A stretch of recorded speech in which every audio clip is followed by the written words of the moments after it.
تو میرے بھائی بہنوں، اللہ کے واسطے میری فریاد سنو، تمہارے گھروں کی خوبصورتی میرے نبی کی غلامی میں ہے۔ یہ ڈبل جابیں چھوڑو، یہ بڑے بڑے گھروں کی دوڑ چھوڑو، بڑی بڑی گاڑیوں کی دوڑ چھوڑو، اپنے گھروں کو بچاؤ اللہ کے واسطے، چونکہ یہاں کی نسل خطرے میں ہے۔ پاکستان میں کوئی برے سے برا بچہ بھی ہوگا تو ایتھیسٹ نہیں بنے گا، اسلام نہیں چھوڑے گا، یہاں اسلام چھوڑ دیتے ہیں۔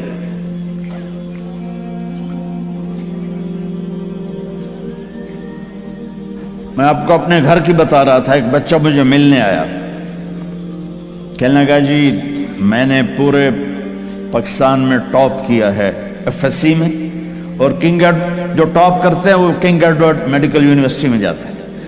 تو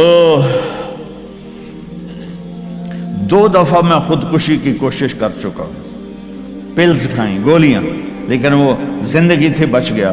میں نے کہا بیٹا تو چھوٹا سا ہے، تو نے یہ خودکشی کی کیوں یہ تو نے قدم اٹھایا؟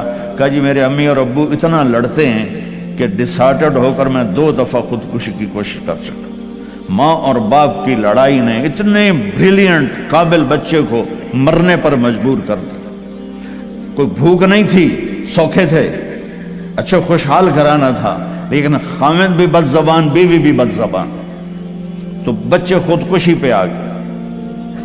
بھائیو، اگر آپ اپنے آپ کو خوبصورت بنانا چاہتے ہو، دیکھو میں ہاتھ جوڑتا ہوں، سب دیکھو، اس زبان پر قابو پا لو۔ یہ زبان خوبصورت ہو گئی، دل جڑ جائیں۔ بہ گئی بیمہ فتوے نہ ٹھوک دو۔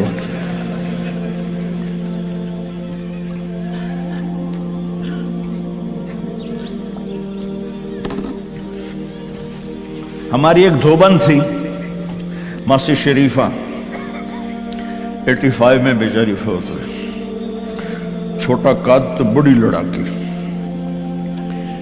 تو وہ ایک دن آئی میری بہن کے پاس، کہنے کہ بی بی اے میری نوماں بڑیاں لڑدیاں میرے نال، 4 بیٹے تھے 4 بہن، تو میں نے کوئی تویز دے، چاروں میری نوکر بن جاؤں۔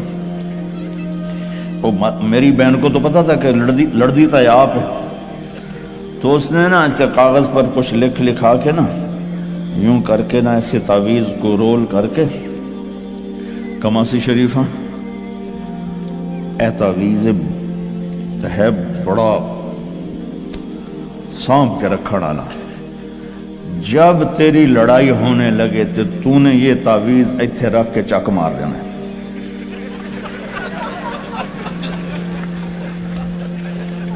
میری بہن نے کیا طریقہ استعمال کیا، ماسی شریفہ کو چپ کروایا۔ اب تعویذوں کا بڑا مانتے ہیں ہمارے دیہاتوں میں، تو وہ ہفتے بعد آ گئی، کہنے کہ بی بی تو تو بڑا چنگا تعویذ دیتا ہے، میری تو ساری لڑائی ختم ہو گئی، کیونکہ ماسی شریفہ چپ ہو گئی۔